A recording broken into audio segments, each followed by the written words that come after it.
Dzień dobry, drodzy widzowie i słuchacze. XV wiek to burzliwy okres w historii Polski.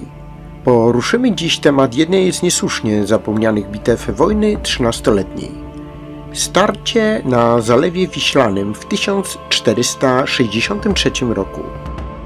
To właśnie tutaj rozegrała się decydująca morska konfrontacja między flotą krzyżacką a siłami Królestwa Polskiego, Elbląga i Gdańska, znana również jako bitwa w Zatoce Świeżej.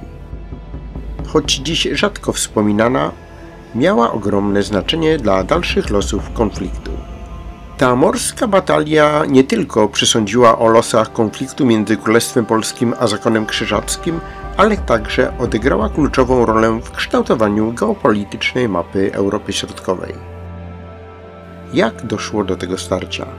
Jakie były konsekwencje dla Zakonu i Polski? Zapraszam na podróż w przeszłość, gdzie wśród przybrzeżnych fal Bałtyku wrogie floty zmieniły bieg historii. Od połowy XIII wieku Królestwo Polskie i Wielkie Księstwo Litewskie toczyło wojny z Zakonem Krzyżackim. Bitwa pod Płowcami i Grunwaldem była już za nami, lecz w połowie XV wieku konflikt na nowo rozgorzał, przeradzając się w wyniszczającą wojnę 13-letnią. Jest rok 1454. Konfederacja miast pruskich i szlachty zbuntowały się przeciwko władzy Zakonu Krzyżackiego i zwróciły się o pomoc do Kazimierza IV Jagiellończyka. Król Polski przyjął ich pod swoje skrzydła, a w odpowiedzi wielki mistrz zakonu Ludwik von Ehrlichhausen wypowiedział mu wojnę. Konflikt ciągnął się latami, oblężono miasta, zdobywano zamki, ale żadna ze stron nie potrafiła zdobyć ostatecznej przewagi. Pierwszy przełom nastąpił w 1462 roku, w bitwie pod Świecinem, po której można było zauważyć, że zakon zaczyna staczać się po równi pochyłej. Drugi przełom miał przynieść konflikt na wodach Zalewu Wiślanego. Jesienią 1463 roku Krzyżacy podjęli desperacką próbę dostarczenia posiłków do oblężonego zamku w Gniewie. Był to kluczowy punkt strategiczny kontrolujący ruch na Dolnej Wiśle.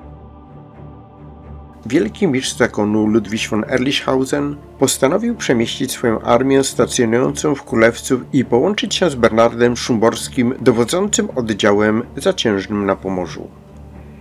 Jedyną realną drogą transportu była Wisła oraz Zalew Wiślany. Krzyżacy zebrali flotę 44 okrętów przewożących około 1500 ludzi. Było to potężne zgrupowanie, ale Polacy i ich sprzymierzeńcy byli gotowi na to starcie.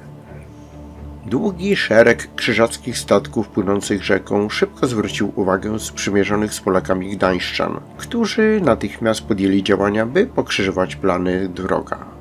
Na Szkarpawie dopływie Wisły Polacy ustawili zapory. Zmusiło to flotę krzyżacką do odwrotu pod Królewiec, co doprowadziło do całkowitej izolacji oddziałów Szumborskiego, który zdążył już dotrzeć do Elbląga. Flota gdańska pod wodzą kaprów Wincentego Stolego i Macieja Kolmenera, wspierana przez Elblążan dowodzonych przez Jakuba Fosza oraz siły królewskie, ruszyła w pościg za wycofującymi się Krzyżakami.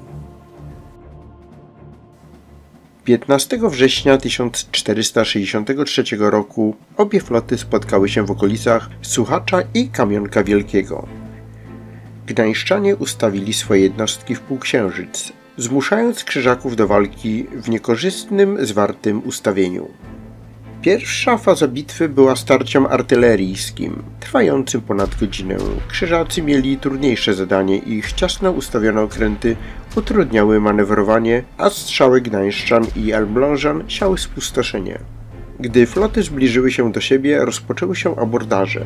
Ciężko zbrojni wojownicy przeskakiwali z okrętów na okręt, zamieniając pokłady w krwawe pola bitwy. W pewnym momencie wśród krzyżackich jednostek wybuchł pożar, co tylko spotęgowało chaos. Zdesperowani zaciężni żołnierze zakonu rzucali się do ucieczki. Wielu skakało do wody, lecz ciężkie zbroje ściągały ich na dno. Z 1500 knechtów i 350 marynarzy biorących udział w bitwie po stronie zakonu ocalało jedynie około 200 żołnierzy najemnych oraz około 60 rycerzy i marynarzy z najbliższego otoczenia wielkiego mistrza.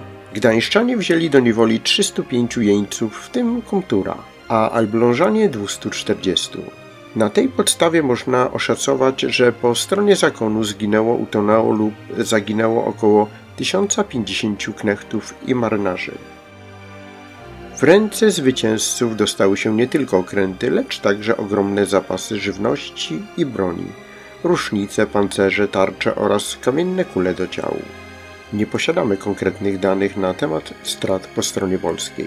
Biorąc jednak pod uwagę intensywność walk, można je oszacować na 10–15% stanu osobowego, czyli około 150–200 zabitych i rannych. Prawdopodobnie uszkodzeniu uległy również niektóre okręty gdańskie i elbląskie. Wielki mistrz zrezygnował z planowanej odsieczy Gniewa. W obliczu pustek w skarbcu zakonnym trudno było liczyć, by zakon zdołał szybko zrekompensować tak dotkliwe straty. Był to jeden z największych ciosów, jakie zakon otrzymał w tej wojnie. Krzyżacy stracili kontrolę nad Wisłą i Bałtykiem, co odcięło ich od posiłków i zaopatrzenia. Gniew nie otrzymał odsieczy, a wojna wkraczała w decydującą fazę. 3 lata później, w 1466 roku, wojna zakończyła się drugim pokojem toruńskim, który definitywnie złamał potęgę zakonu. Bitwa na Zalewie Wiślanym to symboliczne starcie, które pokazało, jak ważne było panowanie na wodach Bałtyku podczas tej okrutnej 13-letniej wojny. Jeśli podobała Wam się ta historia, koniecznie dajcie znać w komentarzach. Zachęcam również do wsparcia mojej pracy nad rozwojem kanału, byśmy mogli wspólnie odkrywać kolejne fascynujące epizody naszej historii. Do usłyszenia w kolejnym odcinku.